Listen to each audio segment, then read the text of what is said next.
This podcast could potentially have adult language, adult themes, definitely drinking, and possibly the possibility of sexual content. Listener discretion is advised.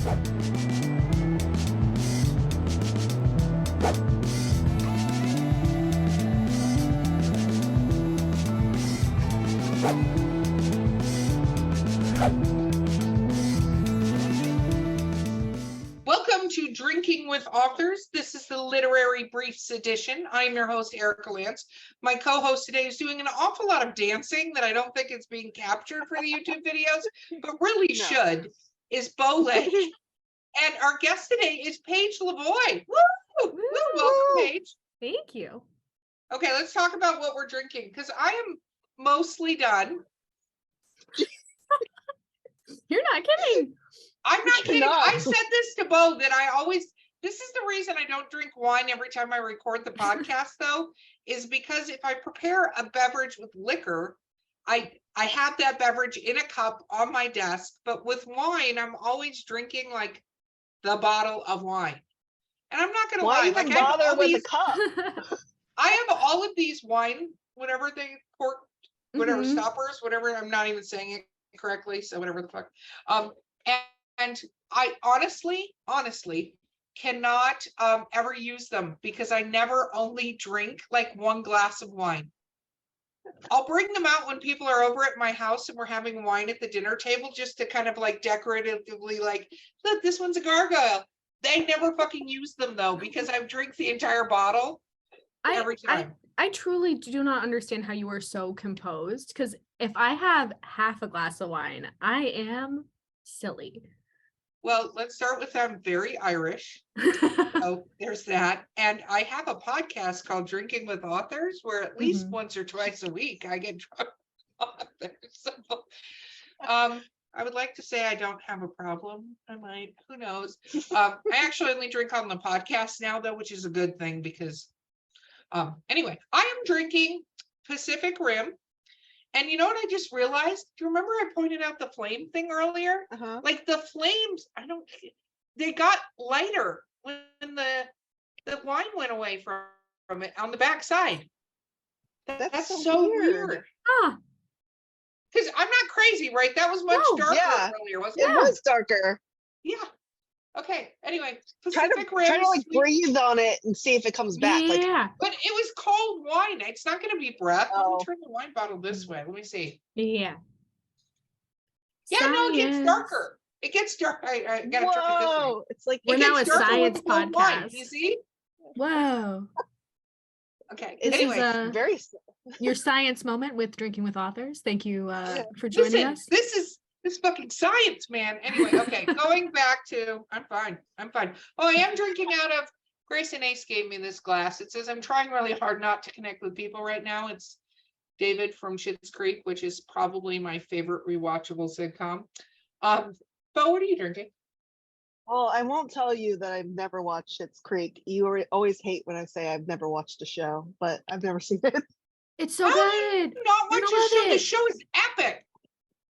I will watch it before our next episode. I will watch it. Well, I will tell you, the first season, you have to get used to it. I'm not going to lie. Like a lot of people start the show and get about 2 or 3 in and don't get it, but you got to keep going because, or start on season 2. Either way, it's very funny.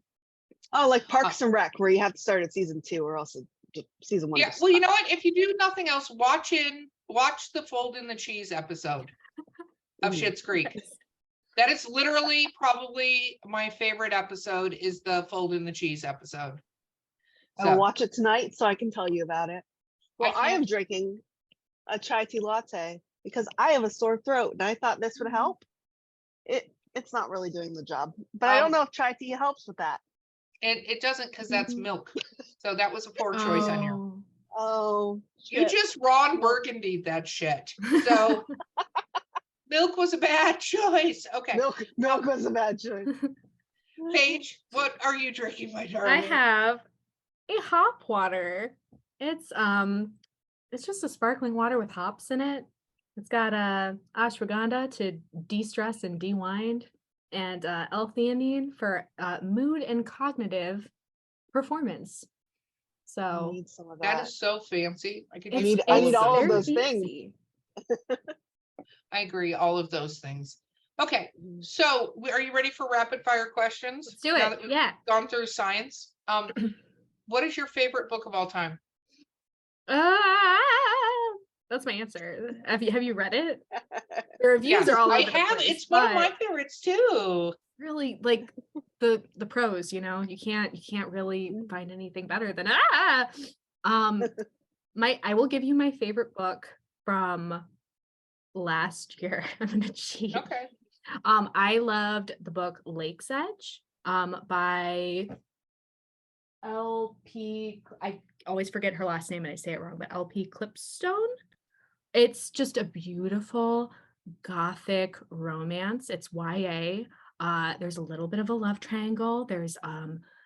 It has my favorite trope of a trunk full of beautiful dresses presented to someone. Love that.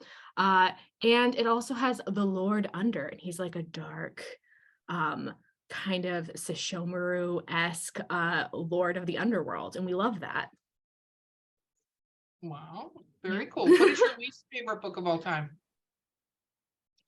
I feel so bad saying least favorite books because No. just because it was my least favorite doesn't mean it's Well, a that's terrible what we're book. asking. We're not Right. asking what the least favorite book of all time No, for this is everyone is. this is saying for the whole world. It's just Oh, okay. I'm Never speaking mind. for everyone right now. I can't remember the author's name. It's called Meddling Kids. It's like a Scooby-Doo sort of reimagining. It's horror. It breaks a lot of rules, which is probably very cool for people, where it's written in every single style, including sometimes it breaks into a script. I didn't like it. I read it for a book club. I was very nervous that my fellow book club person was going to be a huge fan, and we both sat there, and it was a podcast, and tried to figure out how to politely discuss this book that we hated. And it was also, there was a lot of misogyny, I thought, and I just can't get down with that. So Meddling Kids, not for me. No, it doesn't, again, as we have discussed, not every book is for every human on the planet or That's true. non-human. What is your favorite cryptid besides Mothman? Probably the Loch Ness Monster. I have like these fleeting desires to write like one of those like I'm going on holiday in another country romances with the Loch Ness Monster. Will it ever happen? Maybe. But I feel like there's a lot of like sort of romanticism similar to Mothman of like, who are you really? What does your home look like? Where are you hanging out when you're not like peeking your head above the water? Yeah. I like that. I came up with a really interesting theory on the Eerie Travels podcast because Mark was talking about. I promise I'm going somewhere with this. I go down these paths. It's fine, line.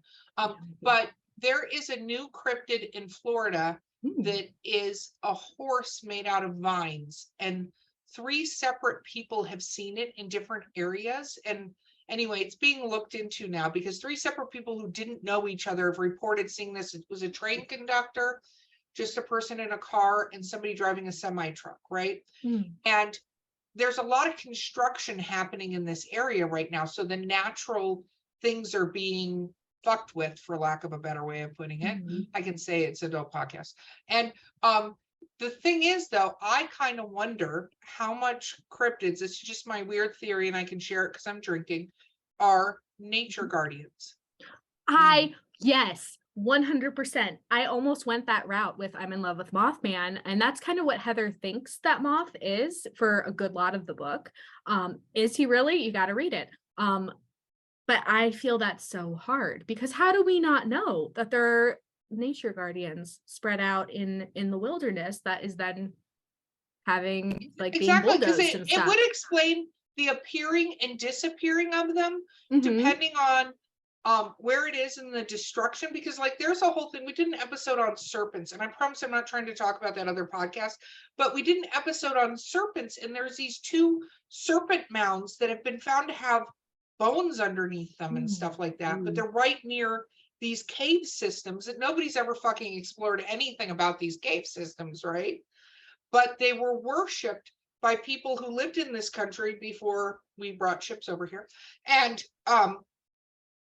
and they're stories of these serpents protecting and what they do to protect and that sort of thing. So I wonder if we're going to find out in the future that these are like spirit guardians of some kind or whatever equivalent that is of nature. And then they show up for specific reasons for that sort of thing, and not just because they're like, hey, how you doing? We're hanging out here, Anyway, whole theory I have. love that. Yeah. I also feel like there are stranger things. Like the world, I think, has way more unusual and sometimes magical things than we would ever imagine. So why not? I agree. Did you see that the government just had to, this is going to air way later than this story, but the government just had to announce about a car-sized object it had to shoot out of the sky in Alaska? What? I did not. You can Google this. Whoa. So it is apparently like box shaped, but about the size of a car. Huh. And it got, because we're in a time where everybody has like photo, video things with them all the time.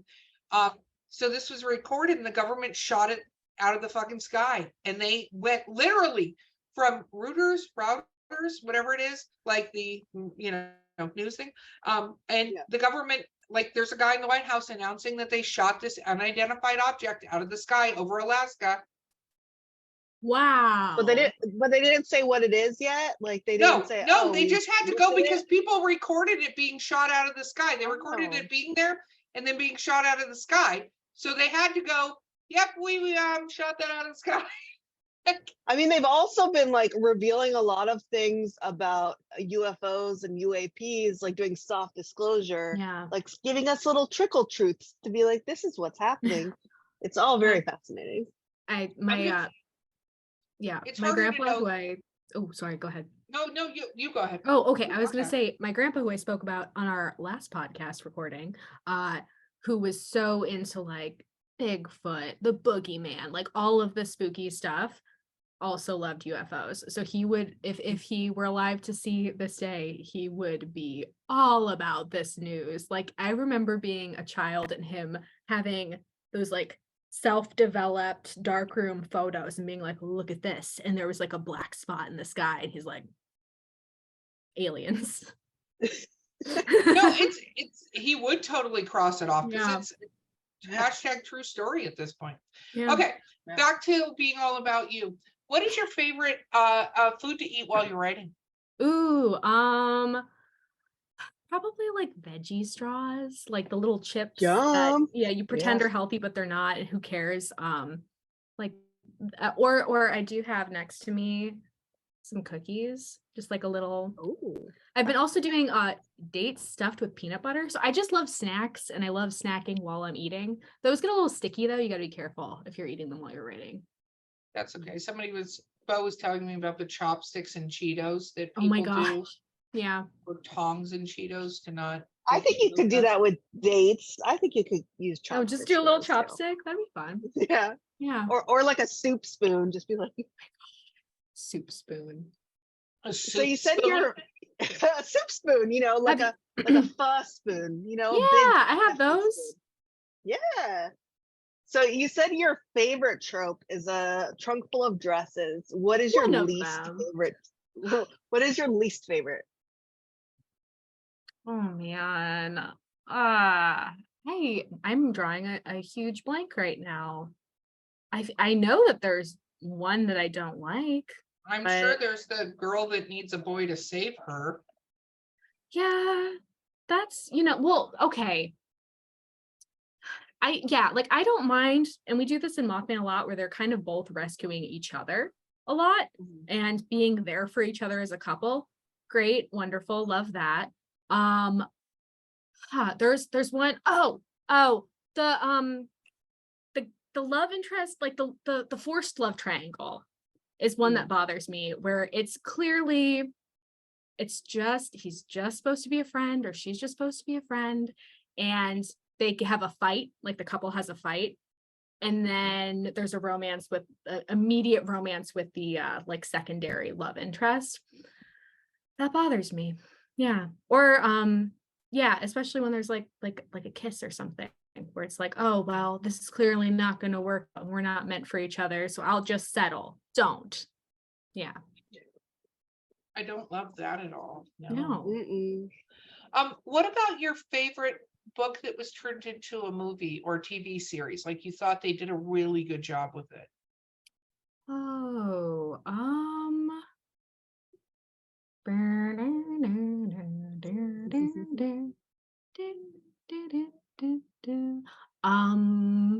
I cannot think of a single movie I've ever seen in my life right now. I've never. What is a movie? I've drunk. This is the last of my Yeah. bottle of wine. We can blame How am I the one that can think of movies? How's blame that a possible? little brain fog. I'm trying. There's one at like the tip of my brain, but it's not coming out. We're gonna have to skip it. Okay, 'Cause what's we're your gonna be favorite sitting here for a Halloween while. costume that you ever got to wear? Ooh, my favorite Halloween costume. When I was probably 10, I had a different Halloween costume picked out, and I went to, I want to say it was Walmart with my mom. And we're walking down the Halloween aisle, and I see a Sabrina the Teenage Witch TV licensed costume. It's like the black with the sparkly stars and the matching hat. And I was like, Mom, please, can I please have this costume? And she's like, we already have your costume. I'm like, I will wear it for 2 years in a row. I will not change my mind. And she also loved Sabrina the Teenage Witch, so she went for it, and that was my most favorite Halloween costume ever. I think I wore that thing to shreds. I love that I cosplay, so I love that I can wear my Halloween costumes all the fucking time now. Yeah. I love that. What about will you finish a book if you don't like it? Will I Outside finish of book reading clubs it? and yeah. Oh, yeah. It depends how far into it I am and how much I'm not enjoying it. So another book that I think was great, but I really struggled through, was Gideon the Ninth. Great book, fantastic characters, wonderful world building. I felt the whole time like I was squinting in a dark room reading that book. Like it just was so hard for me to follow. And I know that that's sort of the appeal of these books. Like they are confusing on purpose. I only finished that book because of a book club. I think that if I'm not reading it with ease, if it's feels like work, if it feels like homework, then I don't want to be reading it for the most part. Yeah, I feel like that's kind of, as soon as it starts to feel like, oh, I have to finish this book, is when I typically stop reading. So yeah, I don't feel like I need to finish reading a book. I'm pretty lenient with stopping, and then sometimes I'll start again. Sometimes I'll be like, let me try that book again. I'm in a better headspace for it. Or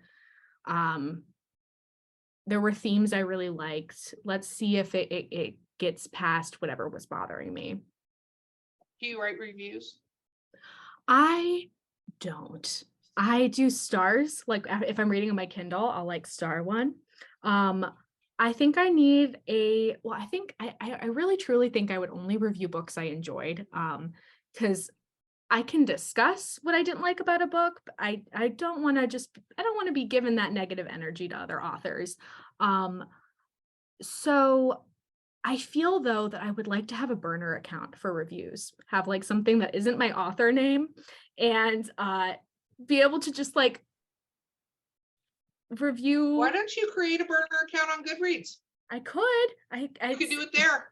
Yeah, but I still don't think I'd want to be negative. Like if it's not your thing, I don't think you should be negative. Like, yeah, the only time, and I think and this is my karma speaking, if you're an author and there's something with the book that needs to be communicated, you could totally eat cookies. I love that you're doing that.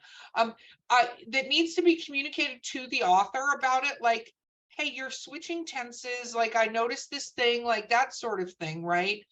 I think it's important to email or Facebook, whatever the author, and whether they react positively or negatively, I would rather somebody reach out to me and say, hey, I'm just letting you know there's this problem, right? Mhm. And just it's making this difficult to read because of whatever it is. Now, if it's just you don't like the story, or you don't like a character, you don't like it where it goes, nobody gives a flying crap what you think of that character. I mean, it's true, because somebody's going to like it. It's not the book for you. Yeah. And so I think if you can say something positive or talk about, like, I for a while was on the Goodreads thing, this is many moons ago, where you can get books for free as long as you do reviews for them. Yeah. I stopped doing that after I probably did about 20 of them, but I stopped doing it after about the 6th book that was fucking terrible. But you have to leave a review, right? Oh, so you're How kind do of I trapped do this? into. Yeah. How do you do this? Because you have to leave a review. So I started going, let me find the things about it that I can talk about. But if it was just badly written, I'd reach out to the author and go, listen, I know this is self-published and everything. You need to get an editor. Like, the grammar, like the commas, whatever it is, like, here's some examples, but I'm not trying to be rude. Mhm. This is making your writing look bad. So I think reviewing is important for authors, but there are different kinds of reviews, Yeah. I'm also realizing, as I say, like, oh, I need a burner account. I'm like, so I can write nice things? That's weird. Like, because all I want to write is review my favorite books. So maybe I should just start being more active on. Well, and I think that we all want reviews, so it's kind of like a karma thing. Like, Yeah, right? that's very But true. I think on rankings, we were discussing this the other day. If you're going to rank something low, just don't bother doing that either. Because if an author gets like a 2-star and there's no communication other than 2-star, as an author, you go, what the fuck does that even mean? Like, what didn't they like about it? Why did they give it 2 stars? And it's even worse than them going, I hated the characters, Sydney sucks, blah, blah, blah, whatever bullshit they want to say. Yeah, I think I'm a pretty easy to please reader. Like, I mean, there are obviously books I don't like, but I think everything I end up ranking, I'm always ranking 5 stars anyway. Like, even if I had problems with it, like, if I enjoyed it enough to get to the end and feel like satisfied and like I liked the characters or I want more, even if I had some nitpicky things, like, I probably liked it enough to give 5 stars. Very cool. What about the first time you signed a book? What was that like? I think that is back in ye old webcomic days where I had some of my printed books with me at a con, and one of this really like beautiful cosplayer came up with her husband and she bought a book, and I signed it for her and we ended up becoming really good friends.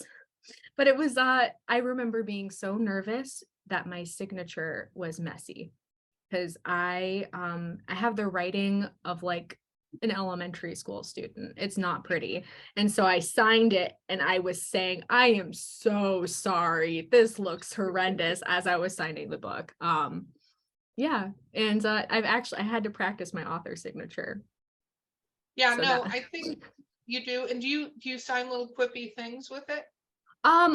I do, yeah. Well, for Mothman, I've been doodling. So I draw. I have one. If you're watching on video, I can show you what I've been signing lately. Okay. So here we have I'm in love with Mothman. Ooh, if you're just listening, I'm holding up a book and it's pretty. And then I grabbed one that wasn't signed. That's hilarious. Whatever the case, I'm not going to bother flipping through a bunch of books. I've been drawing a little Mothman in the corner with a bunch of tiny hearts, and then there's my name at the bottom. I love that. I love that. And you got cute little Mothman stickers. I do. Yeah, I made these. I made for the launch of this book, I did keychains and stickers, and I did 2 different designs. So we have, if you're watching on YouTube, Moth and Heather, and he's handing her a rose, and it's just a little chibi I'm cartoon. obsessed with the stickers. They're so cute. I need to go into Barnes and Noble and leave them in some of the books just as like a little sneaky thing, but I do that with my local bookstore, Joybird. That's where I had the launch party. Everyone who went got either a pin or a sticker, or if they were there early enough, they got to bring home like a bunch of little goodies. That is so cool. I love that. A little bit. Okay, Bo, go ahead. What is your desert island book?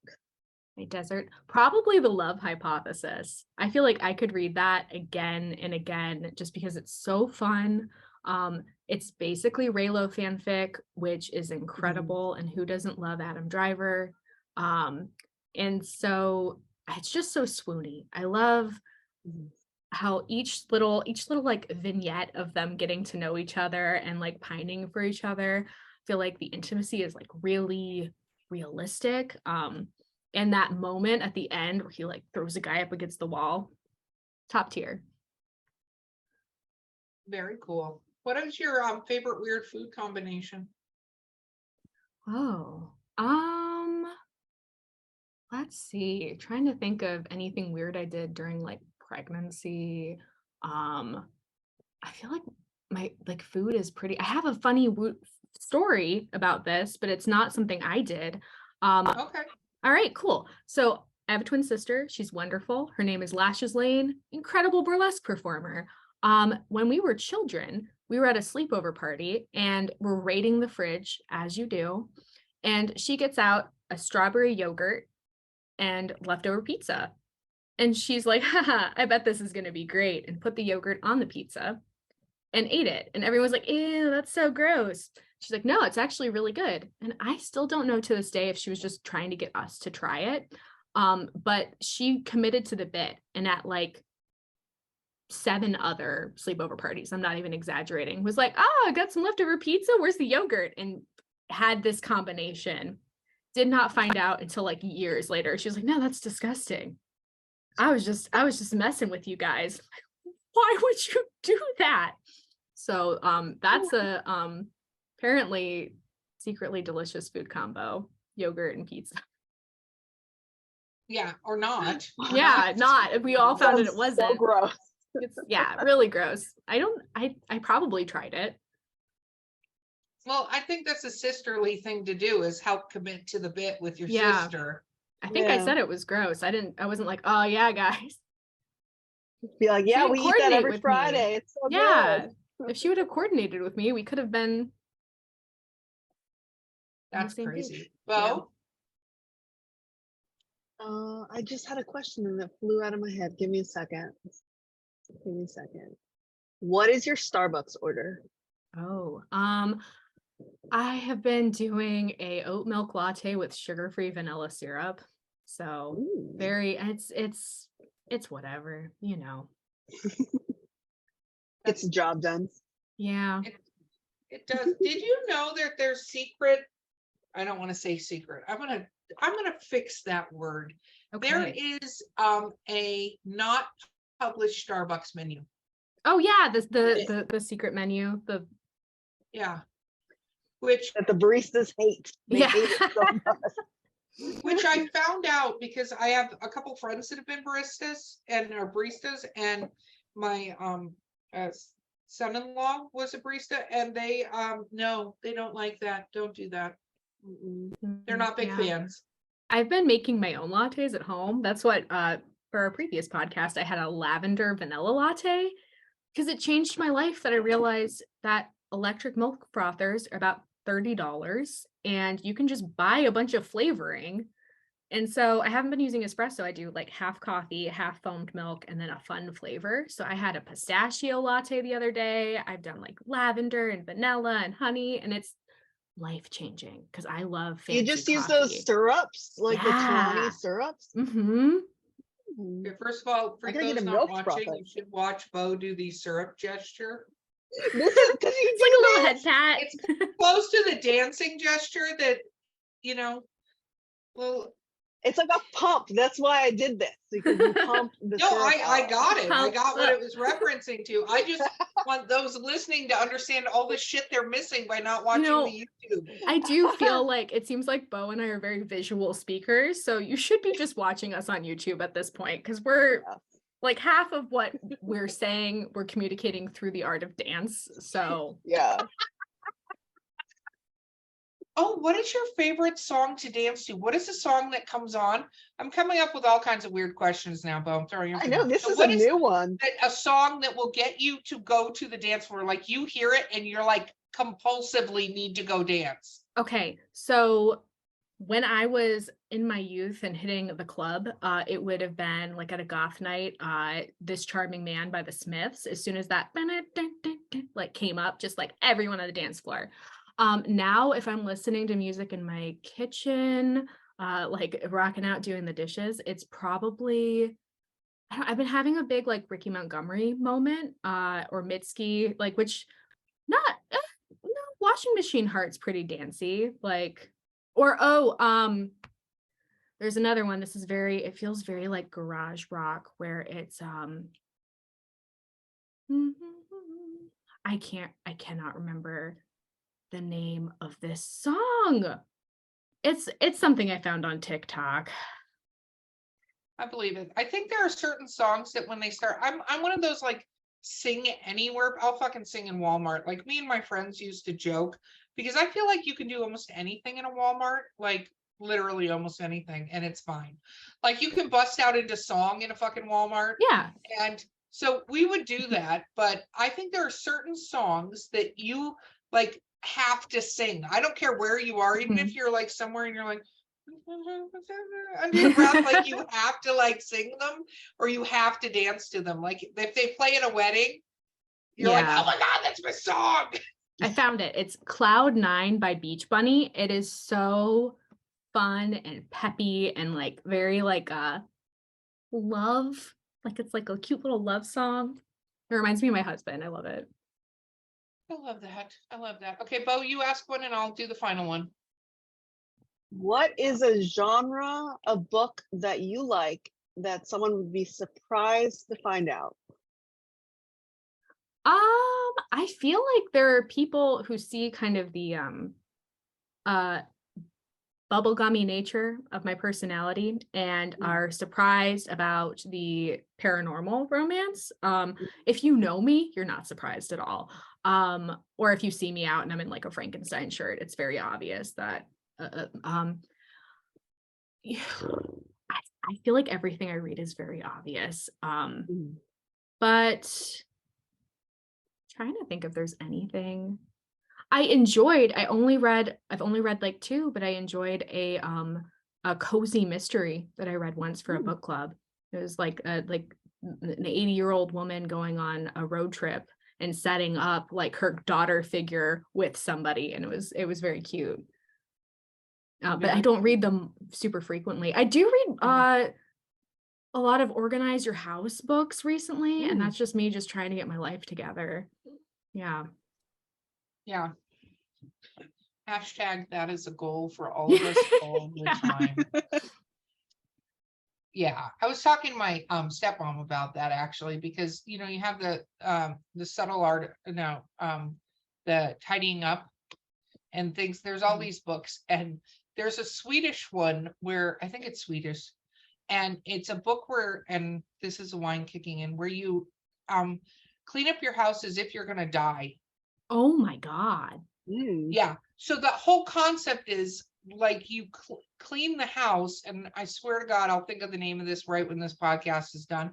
But you clean the house, and she was telling me about it because I heard her, but they had like a 5,500 square foot house, and then they downsized to a like 2,500 square foot house, and just like a retirement house. They didn't need all the space, but when you clear 3,000 square feet worth of stuff, and like you just have stuff. So like her entire basement was just shelves of stuff. Yeah. So the whole premise is you clean your house and you only save what if you die tomorrow, somebody can come in and resolve. So you're not leaving a bunch of shit for people to fix. Not that you should die, and it sounds very morbid when I say this. Not that you should die, just letting you know. Well, I also have this premise, like if there's certain memory things like that for my kids and stuff like that So I like, gave you my cough. Oh my gosh. Yeah, you did somehow. What the? I haven't coughed all day. Paige, what are you doing?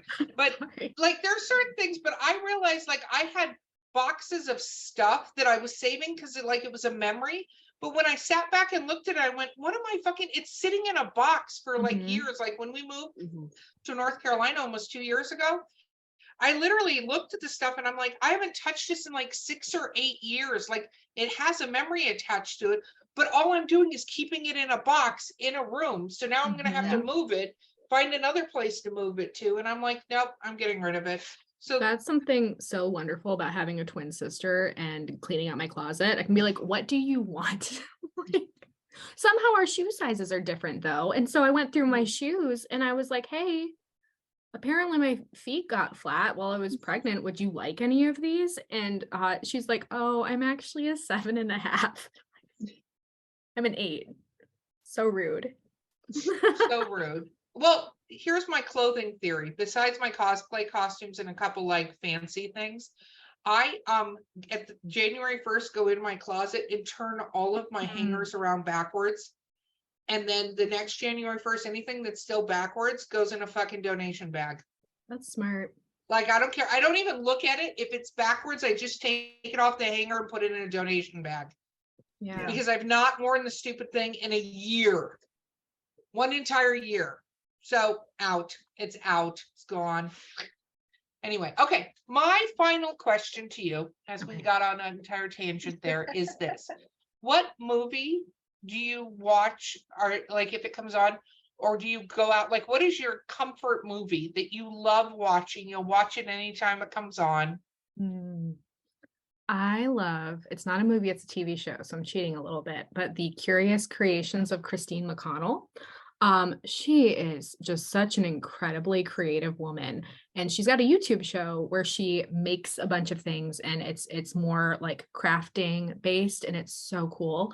But she had a Netflix series, and it is like, it's partnered with Jim Henson, so there's puppetry. It's like a gothy pioneer woman meets Pee-wee's Playhouse, and you follow her in this spooky mansion where she's got like a big werewolf in the house and like a little mummified cat and this like wild raccoon who looks like my parents' dogs, which is neither here nor there. Yorkies are just Yorkies. And it's just so cozy. Like it's got a through line with all the different characters, and so you can sit and just watch it from start to finish and see her making a giant house of gingerbread and then sewing a dress and making like cool shrunken head ornaments. And it's wonderful. It gives me the same feeling Food Network would, just like sitting and watching Food Network, in like a wonderful spooky package with cute puppets that you just want to like hug and keep forever. And I love it. Bo, you're nodding. Do you also love the show? I've so seen good. it. It's cute. Really cute. The raccoon thing, I was like, yes, he does look like that. Rose. He does look like a And the humor is like pretty dark too. So it will be like cutesy little puppets that are talking about murdering the neighbor. And it's like, oh, we can't do that. Do you guys want your ice cream sundaes? If we get through 1 week without murder, we're doing ice cream. Come on. I feel like that was me talking to my kids. Okay, so shameless self-promotion time. Where can people find your social media and your books? All right, you can find me at paigelavoie.com. While you're there, please join my mailing list, because that is where I'm sharing all of the up-to-date news on books and events and little extra snippets and stuff.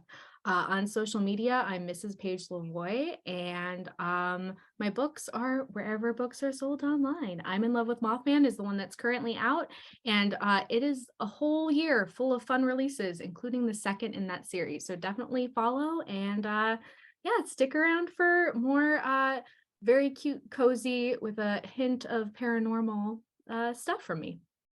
Very, very cool. Paige, thank you so much for being on the podcast. Thank you with for us. having me. Absolutely. This has been so much fun. Guys, this has been Drinking with Authors, the Literary Briefs edition with the empty bottle of wine. I've been your host, Erica Lance. My co-host today has been Bo Lake. Do not forget to like and subscribe and leave us reviews and stuff, and we will see you next time.